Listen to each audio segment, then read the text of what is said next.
La genealogía de Jesús. Primera parte.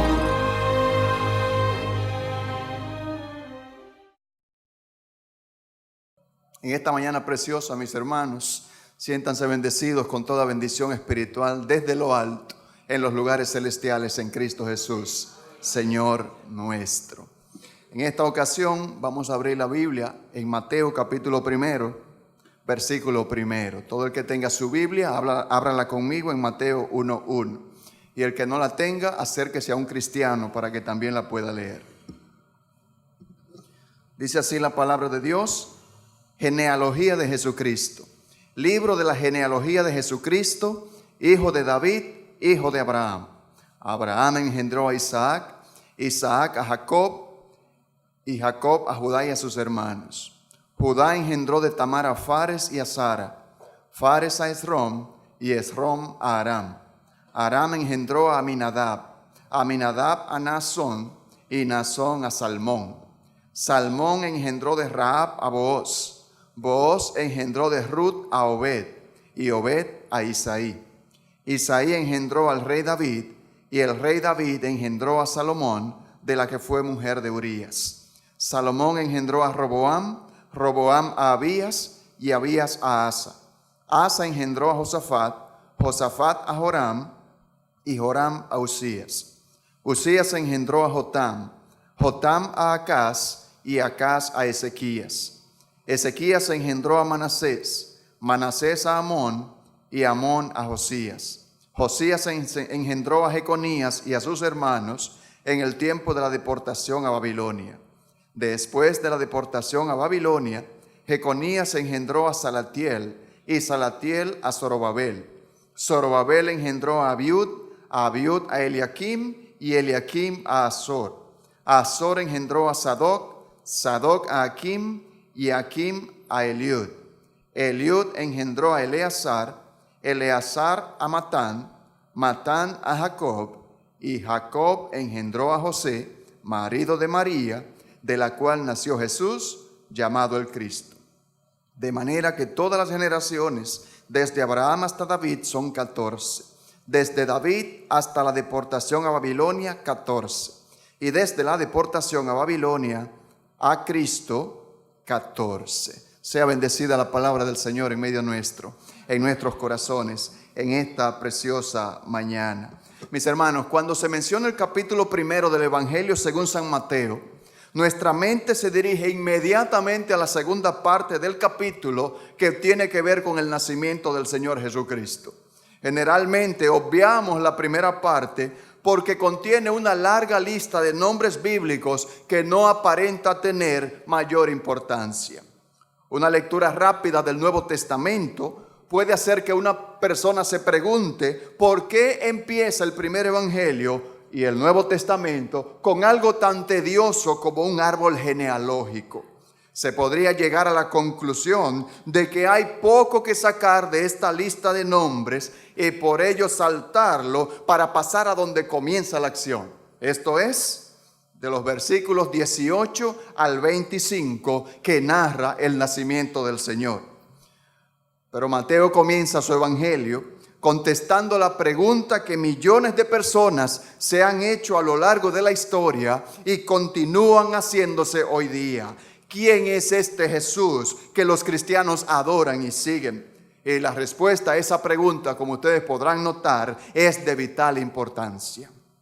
Hay que recordar que Mateo fue escrito a los judíos para contestar sus preguntas acerca de Jesús de Nazaret, quien afirmaba ser su Mesías.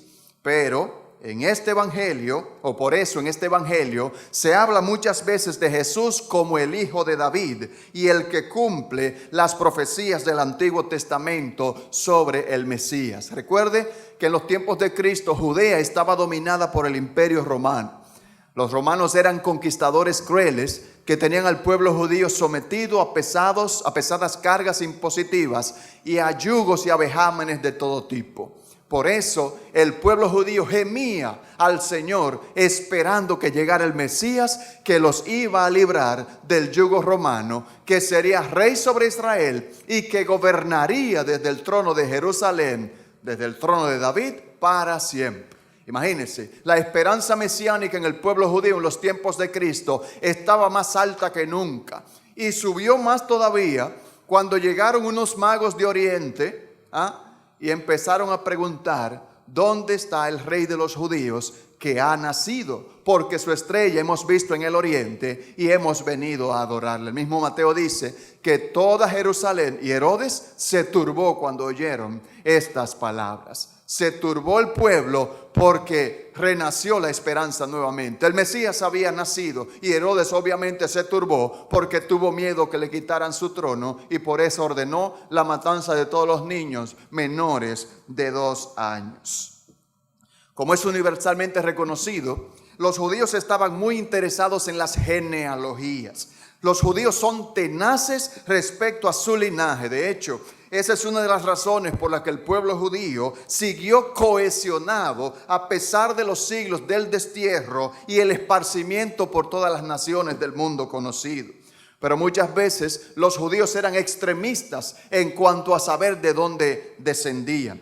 Por eso Pablo le instruyó a Tito lo siguiente: pero evita las cuestiones necias y genealogías y contenciones y discusiones acerca de la ley, porque son vanas y sin provecho. Eso pudiéramos pensar nosotros cuando leemos la primera parte de Mateo. ¿De qué me sirve esta larga lista de nombres? Y saltamos entonces a la segunda parte. Pero en este contexto, mis hermanos, la genealogía de Jesucristo es de vital importancia, porque establece el fundamento para todo lo demás.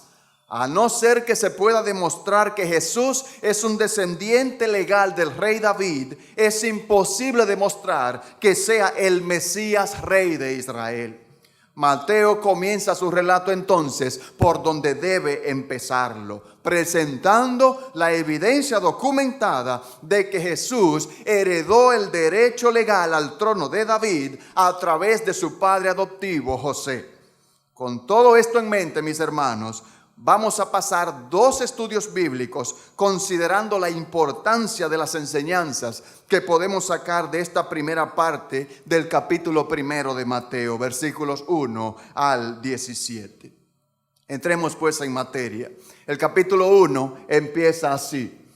Versículo 1, libro de la genealogía de Jesucristo, hijo de David, hijo de Abraham. ¿Es la genealogía de quién? De Jesucristo, o lo que es lo mismo, el registro de sus antepasados según la carne. Esto también podría traducirse el libro del nacimiento, ya que el original griego dice biblos geneseos, o sea, libro del Génesis de Jesucristo. Es interesante notar que el Antiguo Testamento comienza con el libro del Génesis y que el Nuevo Testamento también comienza por un libro del Génesis. Así es la Biblia, porque es palabra de Dios. El Antiguo Testamento comienza con el libro del nacimiento del mundo, mientras que el Nuevo comienza con el libro del nacimiento de aquel que hizo el mundo. ¿Qué le parece? El título libro de la genealogía es similar también a la expresión que encontramos en Génesis capítulo 5 versículo 1. Este es el libro de las generaciones de Adán. Génesis introduce al primer Adán. Mateo introduce al postrer Adán. El primer Adán fue cabeza de la primera creación, la física. Cristo, como el postrer Adán, es cabeza de la nueva creación, la iglesia. Adán, en su estado de inocencia, fue el rey de la primera creación, la física. Cristo, como rey de reyes y señor de señores, es el rey de la nueva creación, la espiritual, la iglesia, y un día muy cercano será también rey sobre toda la creación. Recuerde que Adán le hipotecó el título de la tierra a Satanás. Y Cristo entonces va a venir a recuperar ese título para entonces devolverle al hombre lo que es el dominio sobre toda la creación. Si no es así, léase a Isaías cuando habla de que el cordero morará con el lobo, y que un niño destetado entrará su mano en la cueva de la serpiente y ésta no le va a hacer ningún daño. Eso era lo que pasaba, ¿verdad?, con Adán y Eva en su estado de inocencia. Todos los animales le obedecían y no le hacían ningún daño. De manera que Adán hipoteca el título de la creación, el dominio a Satanás a cambio de ser igual a Dios, conociendo el bien y el mal, sin darse cuenta de que era un engaño del enemigo que quería apropiarse él de la creación que Dios había ya hecho. El tema de este evangelio es Jesucristo, hijo de David, hijo de Abraham. Y aquí tenemos que detenernos para analizar estas tres expresiones. La primera es Jesucristo, o como dice el original griego, Jesús Christos. Esa es la forma griega. Jesús es griego del hebreo Yeshua. ¿Usted ha oído esa palabra Yeshua alguna vez? Los jóvenes cantan, por ejemplo, un himno que dice, he aquí, Yeshua viene ya, brillando como el sol. Pues Yeshua no es más que el nombre hebreo para Jesús, que es en griego y significa Yahvé es salvación. Fue el nombre del sucesor de Moisés, conocido como Josué, porque esa es otra forma de Yeshua, Josué o Joshua. Y es el nombre más antiguo en la Biblia que contiene el sustantivo divino Yahvé o Jehová, si usted lo quiere llamar así, y significa Yahvé es salvación. Más adelante en el versículo 21 de este capítulo primero, el ángel Gabriel instruyó a María para que llamara al niño Jesús, porque él salvaría al pueblo de sus pecados. Jesús es Yahvé como salvador de nosotros. Un testimonio bien fuerte de la deidad del Señor Jesucristo. Si Josué significa Yahvé es salvación y Jesús es el Hijo de Dios, quiere decir que Jesús es Salvador igual que Dios el Padre. Está a un mismo nivel con el Padre y con el Espíritu Santo. Por otro lado, tenemos la segunda parte del nombre que es Cristo. Cristo es el equivalente en griego del hebreo Mashiach o Mesías, si usted quiere llamarle. Esa palabra sí la conoce, ¿verdad? Mesías. Realmente, pues la palabra Mesías en español significa el ungido. De manera que cuando usted habla de Jesucristo, está diciendo Jesús el ungido. Es como si fuera Jesús es el nombre propio y Cristo es el título que le corresponde al Señor Jesús. Jesucristo, Jesús el ungido. Y se refiere al oficio de nuestro Señor en la actualidad. Es que la expresión el ungido se utiliza a veces en el Antiguo Testamento con referencia al oficio del sumo sacerdote, pero casi exclusivamente se utiliza como sinónimo del rey. En todo caso, este acto de ungir tenía que ver con el acto de derramar aceite especialmente preparado sobre una persona para iniciarlo en su oficio. El acto de ungir no solo iniciaba a una persona en una nueva forma de servicio, sino que también apartaba a esa persona de todas las demás tareas que realizaba. Así fue como David, por ejemplo, pasó de ser pastor de ovejas a ser rey de Israel, luego de que Samuel derramara sobre él el aceite de la unción. Asimismo pasó con Saúl. El profeta Samuel lo ungió, ¿verdad que sí? Y pasó a ser también el primer rey. En el Antiguo Testamento se ungía a los reyes, a los sacerdotes y a los profetas. De manera que Mateo comienza su evangelio con la genealogía de Jesús Cristo, o lo que es lo mismo, Jesús el Mesías, o también Jesús el ungido. ¿Por qué? Porque el Señor es el profeta ungido que Dios prometió levantar en medio de su pueblo. Dijo Moisés a los israelitas en Deuteronomio 18:15, profeta de en medio de ti, de tus hermanos, como yo, te levantará Jehová tu Dios, a él oiréis, refiriéndose al Señor Jesucristo. Como profeta, Cristo presenta a Dios ante el hombre. En el Antiguo Testamento, Cristo ejerció el oficio profético como el ángel del Señor y por medio de los profetas. En el Nuevo Testamento, lo ejerció como el Señor encarnado mediante sus enseñanzas y también mediante su ejemplo. Lo ejerció también el Señor por medio de la operación del Espíritu Santo, por medio de los profetas y los apóstoles del Nuevo Testamento. Y déjeme decirle que todavía hoy Cristo ejerce su oficio profético por medio del Espíritu que habita en los creyentes y por medio de los ministros del Evangelio.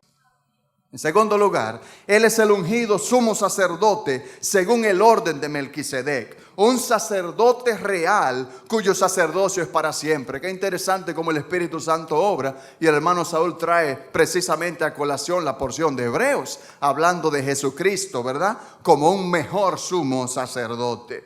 Dice el Salmo 110:4, juró Jehová y no se arrepentirá. Tú eres sacerdote para siempre, según el orden de Melquisedec. Ese salmo fue el que citó el autor de los Hebreos y al que hacía referencia el hermano Saúl en esta mañana.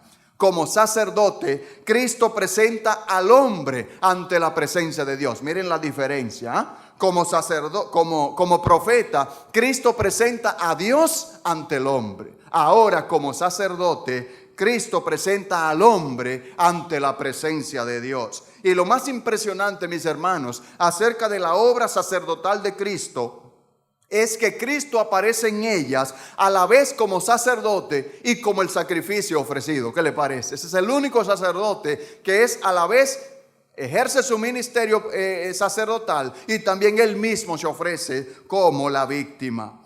La obra sacerdotal de Cristo está más claramente explicada en el libro a los Hebreos, en la carta a los Hebreos.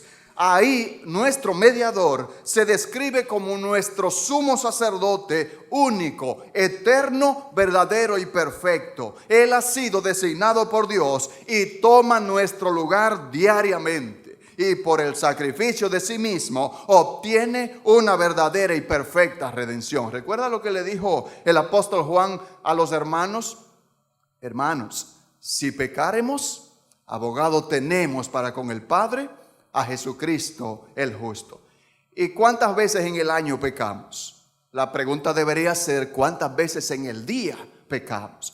¿Cuántas veces en 2 o 3 horas pecamos de palabra, de hecho, de pensamiento o de omisión? Porque el que sabe hacer lo bueno y no lo hace, también se le imputa como pecado. Entonces ahí tenemos a este sumo sacerdote hecho perfecto para siempre, de un mayor sacerdocio que permanece para siempre, según el orden de Melquisedec, que intercede continuamente por usted y por mí, mi hermano, cuando ofendemos a Dios con nuestros pecados. De manera que Cristo toma nuestro lugar diariamente. Y por ese sacrificio perfecto, entonces obtiene una verdadera y perfecta redención. Y finalmente, Él es el ungido Rey Mesías, que doblegará a las naciones y las regirá con vara de hierro cuando inaugure su reino milenial. Dice Apocalipsis 19:15, de su boca sale una espada aguda para herir con ella las naciones, y Él las regirá con vara de hierro, y Él pisa el lagar del vino del furor y de la ira del Dios Todopoderoso. Y en su vestidura y en su muslo tiene escrito este nombre: Rey de Reyes y Señor de Señores. Póngase de pie y dígalo conmigo. A la 1, a las 2 y a las 3. Rey de Reyes y Señor de Señores. Levante su mano al cielo y repítalo: Rey de Reyes y Señor de Señores. Gracias, mis hermanos. Pueden sentarse. La segunda expresión que encontramos en el versículo 1 del capítulo 1 de Mateo es la expresión Hijo de David. Este título mesiánico era muy popular en Israel en la época de Cristo. 1000 años antes del nacimiento del Señor, Dios había hecho un pacto incondicional con David. El Señor le prometió al rey un reino que permanecería para siempre y un linaje que gobernaría para siempre. Este es el pacto davídico, así se llama, que encontramos en 2 Samuel, capítulo 7, versículos 1 al 17. Vamos a ver algunos versículos por causa del tiempo. Y cuando tus días sean cumplidos y duermas con tus padres, yo levantaré después de ti a uno de tu linaje, el cual procederá de tus entrañas, y afirmaré su reino. Él edificará casa a mi nombre, y yo afirmaré para siempre el trono de su reino. Yo le seré a él padre, y él me será a mí hijo. Y será afirmada tu casa y tu reino para siempre delante de tu rostro, y tu rostro será estable eternamente. Los términos principales de este acuerdo, de este pacto, los encontramos también resumidos en el Salmo 89. Veamos algunos versículos. Dice Dios: hice pacto con mi escogido, juré a David mi siervo diciendo: para siempre confirmaré tu descendencia y edificaré tu trono por todas las generaciones. Una vez he jurado por mi santidad y no mentiré a David. Su descendencia será para siempre y su trono como el sol delante de mí. Como la luna será firme para siempre y como un testigo fiel en el cielo. Este pacto, mis hermanos, es una de las 3 grandes alianzas establecidas por Dios con el pueblo de Israel y que son descritos en el Antiguo Testamento. Los otros 2 son el pacto palestino y también el nuevo pacto. De manera, mis hermanos, que el pacto abrahámico. Este pacto con David contiene 3 promesas específicas. Primero, los descendientes de David van a reinar. Óigame bien. Miren cómo no digo iban a reinar, sino que van a reinar. Eso implica un tiempo futuro todavía, ¿verdad que sí? Precisamente el objetivo de Mateo con esta genealogía es demostrar que este pacto está ahora cumplido en Cristo. Él es el heredero legal de David a través de José y la simiente real de David a través de María. Los judíos tenían muy claro que el Mesías era descendiente de David y que llegaría a reinar sobre el reino de Dios como un descendiente del rey David. Y el Nuevo Testamento registra que esa persona se llama Jesucristo. Cuando el ángel se apareció a María para anunciarle el nacimiento de Jesús, él mencionó que el hijo que tendría iba a ser un descendiente de David. Veamos. María, no temas, porque has hallado la gracia delante de Dios. Saldrás embarazada y darás a luz un hijo, y llamarás su nombre Jesús. Este será grande y será llamado Hijo del Altísimo, y el Señor Dios le dará el trono de David, su padre. El Señor Dios le dará el trono de David, su padre. En segundo lugar, su reino será eterno. Esto es lo que le dijo el ángel a María. Y reinará sobre la casa de Jacob para siempre, y su reino no tendrá fin. ¿Cuánto durará el reino del Señor Jesucristo, según el ángel? Para siempre. Y su reino no tendrá fin. Ahora, ¿por qué ese reino será estable eternamente y no tendrá ningún fin? Sencillamente porque Jesús vive para siempre. Tan sencillo como eso. Y porque Él vive para siempre, su reino permanecerá para siempre y reinará eternamente como el mayor hijo de David. Es que Jesús unió en su persona las únicas bases para la pretensión al trono de Israel. Y por cuanto Él sigue viviendo, no puede haber otro pretendiente. Él es el heredero del trono de David y desde ese trono reinará como Rey de Reyes y Señor de Señores. Como decían en el Partido Reformista, mientras Balaguer aspire o respire, nadie aspire. Mientras el doctor respire, aquí que nadie aspire. Pues mientras Cristo viva, que nadie aspire tampoco. ¿Y hasta cuánto va a respirar el Señor Jesucristo? Eternamente. De hecho, sí hay un pretendiente, ¿verdad? Hubo uno que quiso encaramarse por encima del Altísimo.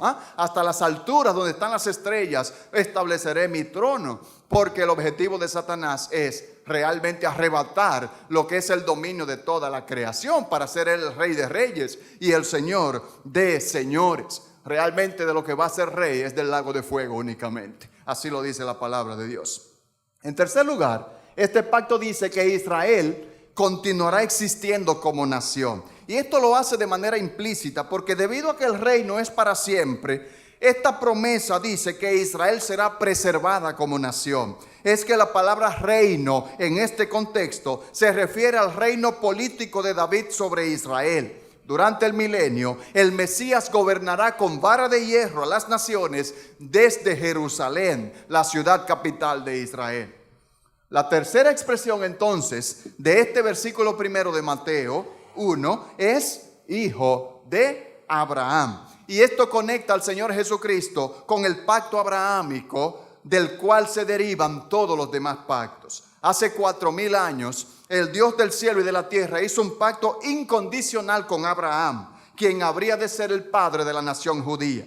Las cláusulas de este pacto están registradas en Génesis capítulo 12, 1 al 3. Pero Jehová había dicho a Abraham: vete de tu tierra y de tu parentela y de la casa de tu padre a la tierra que te mostraré. Y haré de ti una nación grande, y te bendeciré, y engrandeceré tu nombre, y serás bendición. Bendeciré a los que te bendijeren, y a los que te maldijeren maldeciré, y serán benditas en ti todas las familias de la tierra. Veámoslos en video.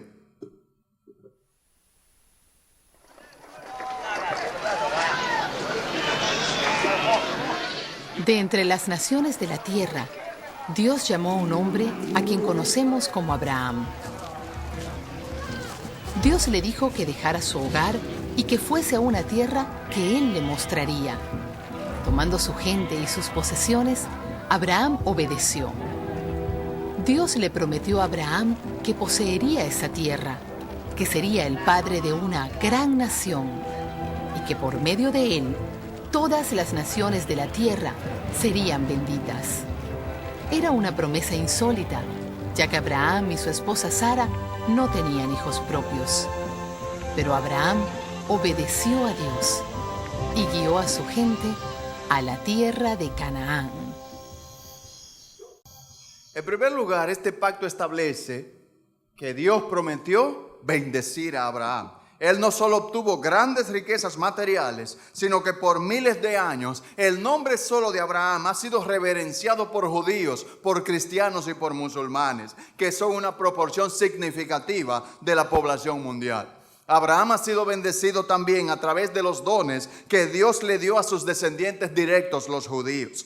Déjeme decirle que de los 6,000 millones de habitantes de este planeta, solo unos 13 millones son judíos. Esto es menos de 2/3 del 1% de la población mundial. Y sin embargo, siempre se oye hablar de los judíos. ¿Es así o no es así? En la televisión, en el periódico, en las revistas. Es que su importancia comercial está fuera de proporción a la pequeñez de su número. Y las contribuciones de los judíos a la literatura, a la ciencia, a las artes, a la música, a las finanzas y a la medicina son sencillamente enormes. En segundo lugar, el pacto establece que Dios prometió hacer de Abraham una gran nación. Se calcula que existen unos 13 millones de judíos a nivel mundial.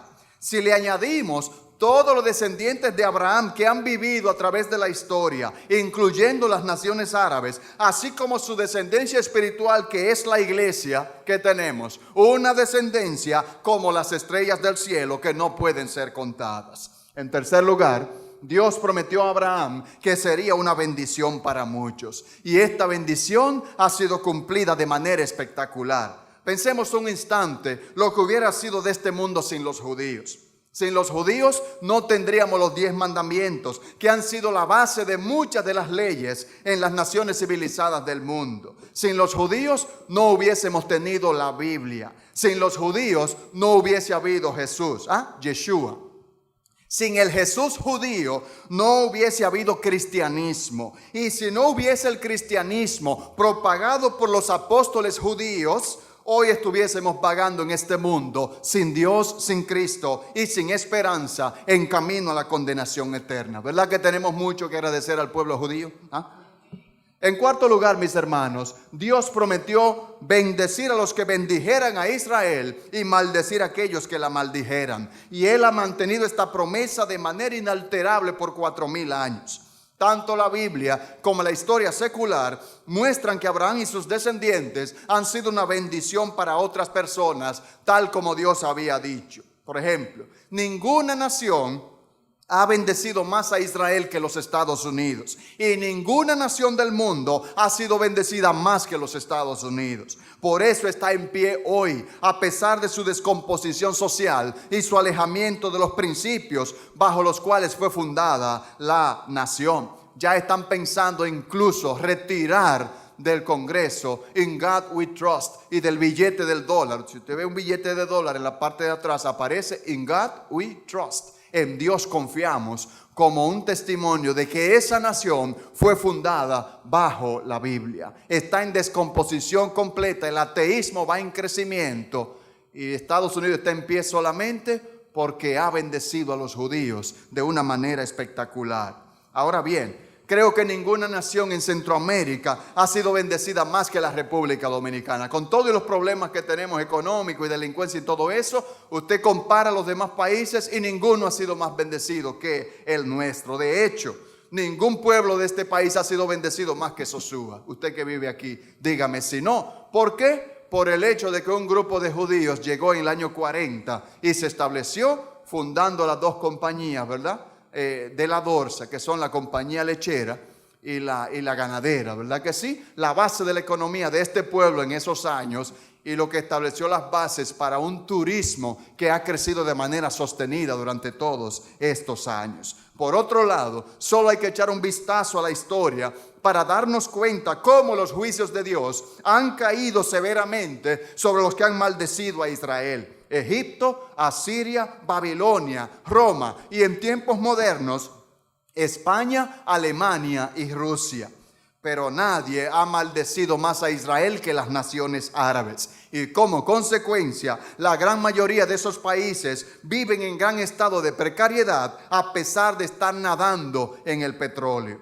En quinto y último lugar, este pacto establece que a través del descendiente de Abraham serán benditas todas las naciones. Esta es la última promesa específica del pacto, que a través de un descendiente particular de Abraham, todas las naciones serían benditas. Y ese descendiente fue Jesucristo. Y el apóstol Pablo destacó el uso del singular en esta promesa, escribiendo a los Gálatas 3:16. Ahora bien, a Abraham fueron hechas las promesas y a su simiente. No dice y a las simientes, como si hablase de muchos, sino como de uno, y a tu simiente, la cual es Cristo. En otra porción de Gálatas, Pablo habla del tiempo en el que se cumplió esta última promesa a Abraham. Gálatas 4:4, pero cuando vino el cumplimiento del tiempo, Dios envió a su Hijo, nacido de mujer y nacido bajo la ley. Por eso Mateo le asigna a Cristo el título Hijo de Abraham, presentando a nuestro Señor como aquel que es el cumplimiento definitivo de las promesas hechas al progenitor del pueblo hebreo. Como conclusión a esta primera parte, mis hermanos, ¿qué podemos ver de entrada? Que la palabra de Dios es una fuente inagotable de bendición y aprendizaje. Observen todo lo que hemos sacado de apenas un solo versículo. Mateo 1:1, libro de la genealogía de Jesucristo, hijo de David, hijo de Abraham. Por esa razón, mis hermanos, es que Cristo mismo nos pide que escudriñemos las Escrituras, no que simplemente las leamos por leerlas. La importancia de la genealogía que encontramos en Mateo capítulo 1 se halla en el hecho de que demuestra que el Señor es el Mesías Rey prometido a Israel mediante los pactos con David y Abraham. Jesús es su nombre porque Él nos salva de la paga de nuestros muchos pecados, que es la muerte. El título Cristo nos habla de su triple función como el ungido profeta, el ungido sumo sacerdote que intercede siempre por nosotros y el ungido rey que gobernará las naciones con vara de hierro cuando establezca su reino milenial. Al llamar a Cristo hijo de David, hijo de Abraham, Mateo nos muestra que Dios es fiel a sus promesas, un Dios que siempre cumple su palabra. El cumplimiento en Jesucristo de los pactos con Abraham y con David nos habla fuertemente de la fidelidad de Dios. Por eso, mis hermanos, qué invitación en este tiempo especial a que amemos más y más la santa y bendita palabra del Señor. Una palabra que es firme y segura como el que la inspiró. a la cual, como dice Pedro, hacemos bien en estar atentos, como una antorcha que alumbra en lugar oscuro, hasta que el día esclarezca y el lucero de la mañana salga en nuestros corazones. Amén. Continuamos entonces con la genealogía en un próximo estudio, desde el versículo 2 hasta el versículo 17. Y si eso sacamos de un solo versículo, ¿qué no será de esos 16 que faltan en la próxima ocasión? No se lo pierda, porque va a estar sumamente interesante. Mis hermanos, concluyo diciendo estas palabras. Estamos en el tiempo más especial del año. El tiempo cuando vino el cumplimiento del tiempo, como dice Pablo, cuando Dios envió a su Hijo, nacido de mujer y nacido bajo la ley. ¿Para qué? Para reconciliarnos con el Señor nuestro Dios. Él es nuestro sumo sacerdote. Él es el profeta que ministra a través de su iglesia. Y Él es el rey actualmente de la iglesia. Y será rey de reyes y señor de señores sobre todas las naciones de este mundo. Motivo para alabarle y bendecirle en este nombre. Para recordar siempre que sin Cristo no hay Navidad. Y si hubiese algún amigo en esta mañana, alguna amiga que todavía no tiene a Jesucristo, qué momento tan especial para que le hagas el Señor de tu vida ahora.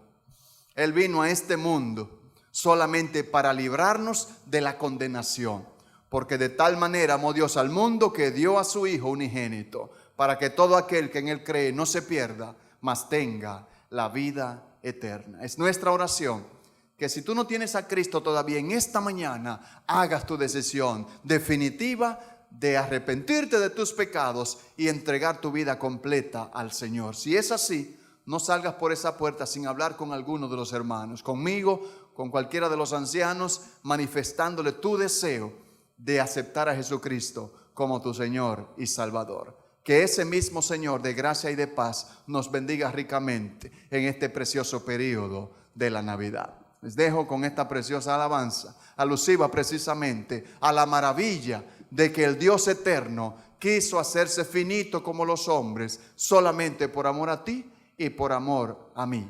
Noche gloriosa de cielos estrellados, en donde nació nuestro buen Salvador. Amén.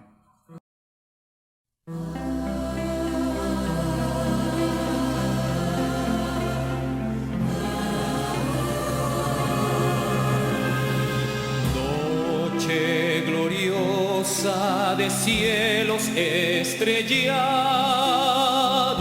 en que nació nuestro buen Salvador. Yacía el mundo sumido en el pecado, al llegar Él puso fin al dolor. Se vislumbró un rayo de esperanza, la tierra vio nacer al Redentor.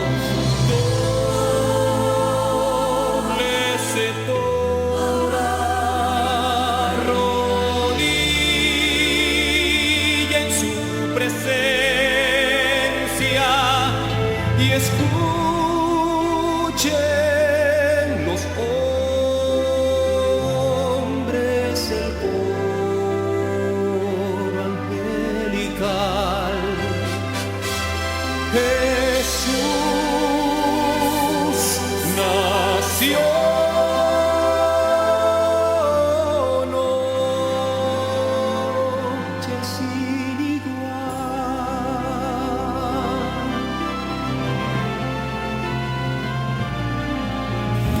Nos enseñó a amarnos como hermanos y nos legó el evangelio de paz.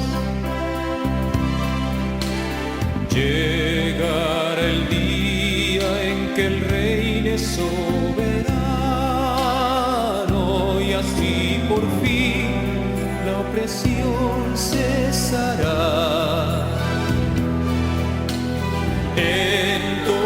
Entonemos himnos de alegría, su nombre honremos por la eternidad.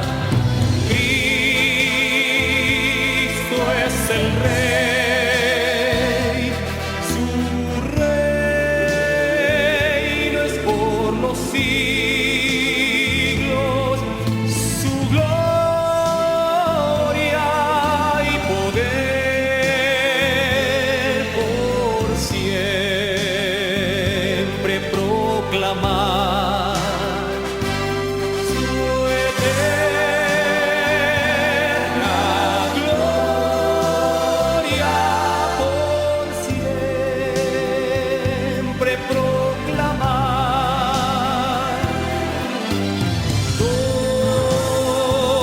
Dóblese toda rodilla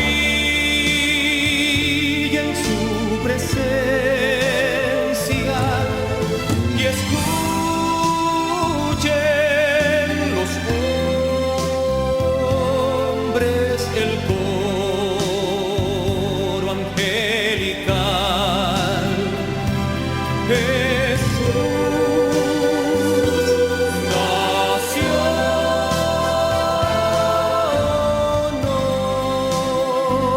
noche sin igual. Jesús nació,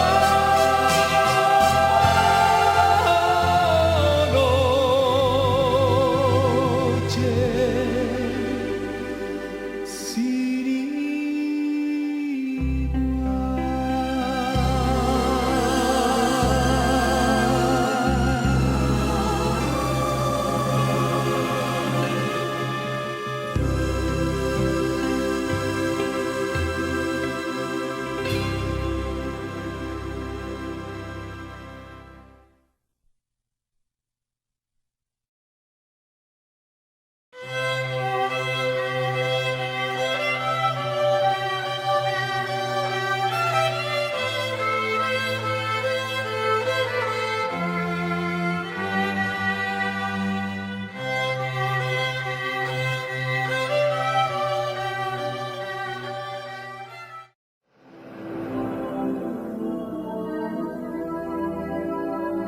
Evangelio.